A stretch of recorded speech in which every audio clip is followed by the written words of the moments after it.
Picture this, you're having a lovely day at the beach, soaking up some sun and splashing around in the water, when all of a sudden you feel a searing pain in your leg. You look down and see a jellyfish. You have been stung.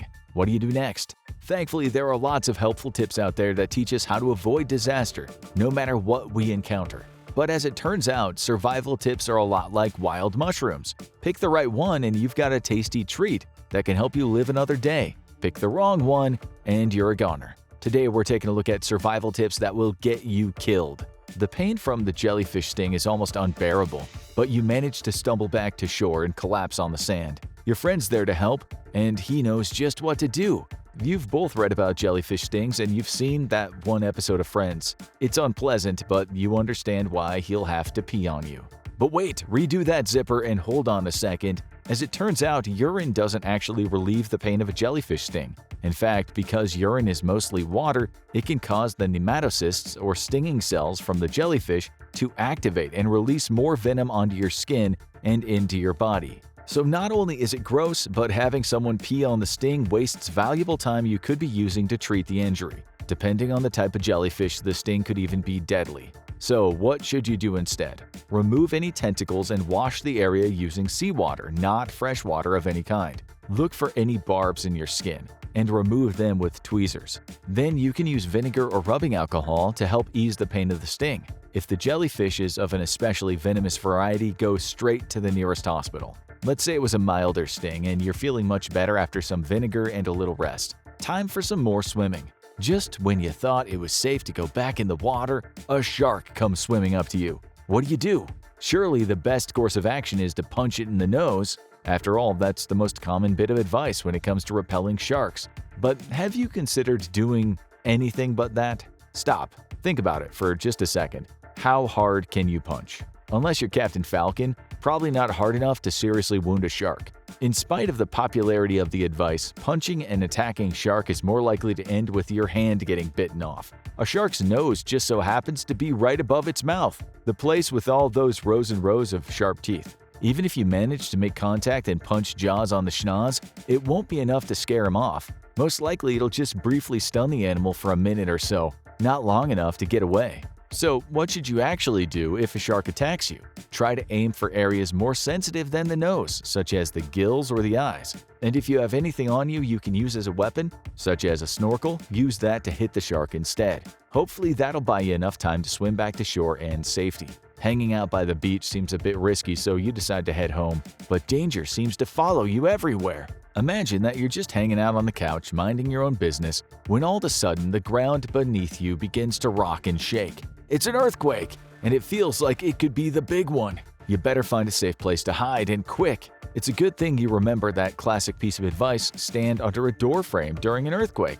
Yeah, that's perfect. The perfect way to get crushed to death. The fact of the matter is, unless you happen to live in a century-old adobe home, where the doorway is often the strongest part of the house, chances are your doorway is pretty weak, if not one of the weakest parts of your home. When the earth starts quaking and the walls start shaking, your best move is to get away from any windows or large furniture that might tip over and dive under a sturdy table or a desk to wait out the disaster there.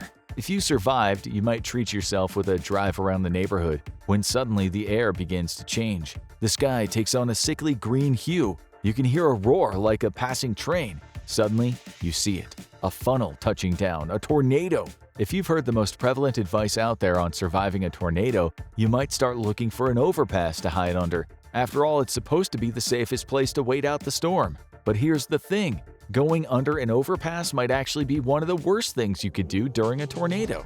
Tornado winds can sometimes reach speeds of up to 200 miles per hour. That high-speed wind flings all manner of debris through the air, including dirt, sand, and rocks. If you're under an overpass, the debris can be blown into and channeled under the structure, colliding with you at intense speeds and causing severe injury or even death. Not to mention that an overpass frequently has a narrow passage underneath it, providing the wind with a tunnel that can increase its speeds to even higher levels than normally seen in the open. The best place to be during a tornado is inside, ideally in a basement if you have one. If you're not able to get back home in time, pull over and park. Then you can either stay in the car with your seatbelt on, head below the windows, and cover your head with your hands and any sort of blanket or fabric you have on hand. Otherwise, if you can get lower than the level of the roadway, just get out of the car and lie on the ground there with your hands covering your head. Just don't go under the overpass. So you made it through the earthquake and the tornado, but now you're walking outside and you hear a sudden clap of thunder. That sounded pretty close. Sure enough, you spot a flash of lightning, way too close for comfort. What should you do? According to some advice floating around the internet, you should lie flat on the ground. That advice is absolutely wrong and liable to get you electrocuted. When lightning strikes the ground, it radiates in circles out from its point of impact. If you're lying down, you maximize the amount of contact between the lightning's energy and your body, potentially leading to burned internal organs and even cardiac arrest. Maybe you've never heard that survival tip. Maybe you know the correct thing to do is to crouch down to reduce your risk of being struck. Except that's not entirely true either. According to the National Weather Service, if there is lightning in your vicinity, you aren't safe anywhere outdoors. The only options that guarantee safety is returning to a building or a hard-topped vehicle. Our next survival tip is one of the most commonly repeated out there and one of the most potentially deadly. When you're out in the woods, camping, hiking, or just having a nice afternoon frolic, one of the last things you want to see is an angry bear. But if a bear starts to charge at you, all you have to do is look like a possum and play dead. Once it sees you're not a threat, it'll leave you alone, right?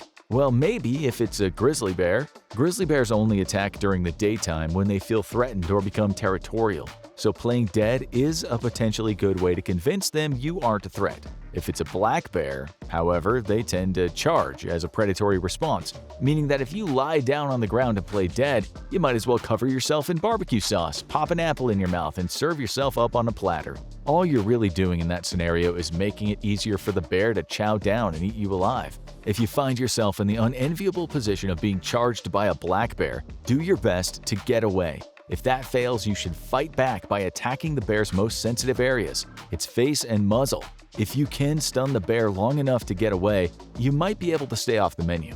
Speaking of animal attacks in the woods, there are other dangers out there in the forest. If you don't watch your step, you run the risk of getting bitten by a venomous snake.